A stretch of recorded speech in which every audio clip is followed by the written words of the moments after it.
बिस्मिल्लाहिर्रहमानिर्रहीम। अस्सलाम वालेकुम। एक नया दिन, नई उम्मीद, नए जोश, नए जज्बे, नई रेसिपी और नए जायके के साथ अलीफ किचन में मैं हूँ आपके साथ आपका होस्ट वलीद रज़ा। मैं उम्मीद करता हूँ कि आप तमाम लोग बिल्कुल ठीक ठाक होंगे, खुशबाश होंगे और अपनी बहुत ही खूबसूरत सी, बहुत ही प्यारी सी लाइफ को बड़े अच्छे तरीके से गुजार रहे होंगे। अलीफ किचन में आज हम लोग क्या बनाने जा रहे हैं वो हम आपको बताएंगे बाद में। लेकिन उससे पहले अगर अभी तक आपने मेरा YouTube channel Alif kitchen subscribe नहीं किया तो उसको जल्दी से सब्सक्राइब कर लीजिए और साथ ही साथ बेल आइकन को दबाना मत भूलिएगा ताकि मेरी जितनी भी लेटेस्ट रेसिपीज़ हैं वो सबसे पहले आपको देखने को मिले। तो आइए चलते हैं रेसिपी की जानिब और देखते हैं कि आज हम अलीफ किचन में क्या बनाने जा रहे हैं। तो आज हम लोग अलीफ किचन में बनाने जा रहे हैं बहुत ही मज़े की और ये भी एक रिक्वेस्टेड रेसिपी है, ढाबा स्टाइल फ्राई दाल माश। और इसको एक दफ़ा ज़रूर ट्राई कीजिएगा, इंशाल्लाह आपको पसंद आएगी। और मेरी जितनी भी ये रेसिपीज़ होती हैं जिनके साथ मैं ढाबा लगाता हूँ या जो शादियों वाली होती हैं या जो ऑथेंटिक होती हैं वो वाकई ही मेरी ऑथेंटिक और ट्राइड एंड टेस्टेड रेसिपीज़ होती हैं। आप इनको ज़रूर ट्राई किया करें और मुझे फ़ीडबैक दिया करें। तो चलिए आइए चलते हैं इंग्रेडिएंट की जानिब और देखते हैं कि हमें ढाबा स्टाइल फ्राई दाल माश बनाने के लिए किन किन चीज़ों की ज़रूरत है। यहाँ पे मैंने 250 ग्राम या एक पाव दाल ली और उसको मैंने बॉयल कर लिया। ये देखें, उसको मैंने बॉयल कर लिया। उसके अलावा यहाँ पे मेरे पास जो है वो 1 इंच का टुकड़ा अदरक का था बड़ा, और 12 से 15 अदद लहसुन के जवे थे जिनको मैंने पानी डालकर इसको ब्लेंड कर लिया। यहाँ पे मेरे पास 1 पाव टमाटर्स हैं, इनको भी मैंने ब्लेंडर में डालकर इनकी प्यूरी बना ली। उसके अलावा जाएगा 1 कप ऑयल। ये मेरे पास 12 से 15 अदद जो है वो साबुत गोल मिर्चें हैं। 1 टेबलस्पून साबुत ज़ीरा। 1 टेबलस्पून लेवल करके मैं इसमें नमक डालूंगा, अगर मुझे कम लगा तो मैं और ऐड करके आपको बता दूंगा। 1 टेबलस्पून लेवल यहाँ पे मेरे पास कुटी हुई लाल मिर्च है। 1 टीस्पून हल्दी। 2 टीस्पून इसमें मैं ऐड करूँगा पिसा गरम मसाला। 2 टीस्पून इसमें जाएगी कसूरी मेथी। ये मेरे पास तकरीबन 2 टीस्पून है काली मिर्च पाउडर। ये गार्निशिंग में जाएगा जूलियन में कटा हुआ अदरक, कटा हुआ धनिया, और ये मोटी मोटी कटी हुई जो है वो हरी मिर्चें हैं। तो आइए चलते हैं और देखते हैं कि इसको हम किस तरह से बनाएंगे।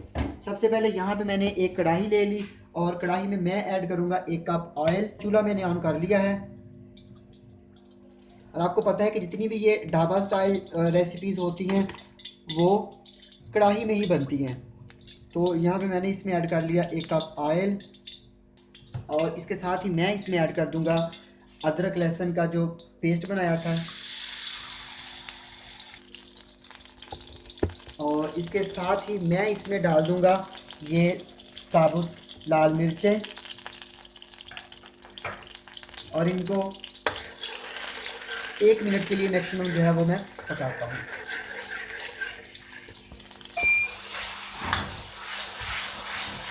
तो ये हमारा जो अदरक लहसुन का पानी खुश्क हो गया है और इसका कच्चापन ख़त्म हो गया है।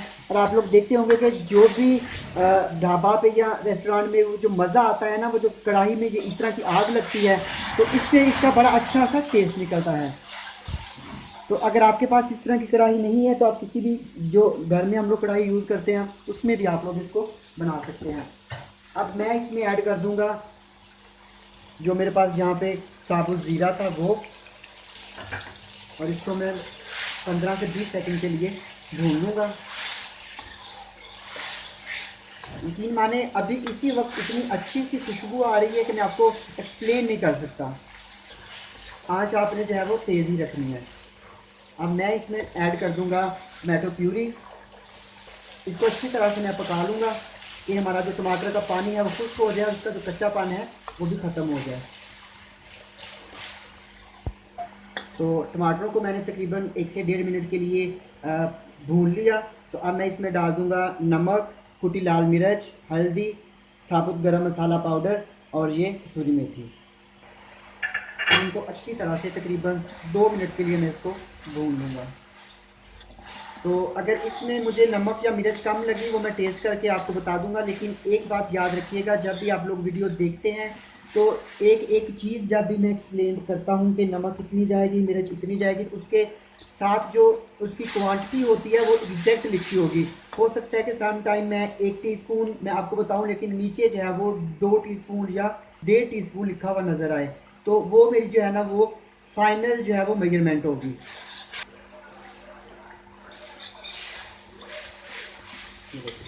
इसको अच्छी तरह से भून लें। ये बहुत जल्दी जो है ना वो जल्दी जल्दी झटपट बनने वाली ये रेसिपी है, इसको ज़रूर ट्राई कीजिएगा। किसी भी चीज़ की समझ नहीं आती तो आप कमेंट बॉक्स में कमेंट करके मुझसे पूछ सकते हैं। ये देखो, ये इसका जो मसाला तैयार हो गया। अब मैं इसमें डालूंगा उबली हुई दाल माश। ये मैंने डाल दी इसमें दाल माश।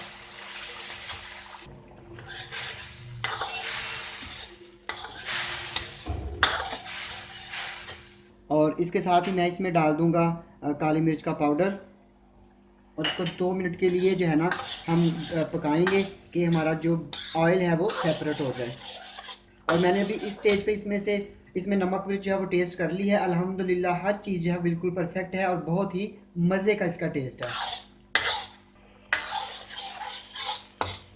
और इस तरह की जो जितनी भी चीज़ें होती हैं जो कि ढाबों में या होटल्स में बनती हैं, वो हमेशा मोटे जो पेंदे वाली कढ़ाइयाँ होती हैं, बर्तन होती हैं, उनमें बनाई जाती है।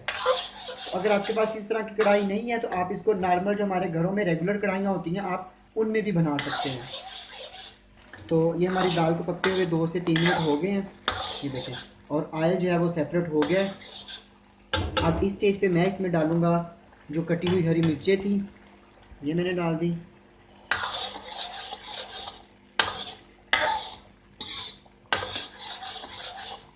और इसके साथ ही मैं इसमें डाल दूँगा जूलियन कटा हुआ अदरक।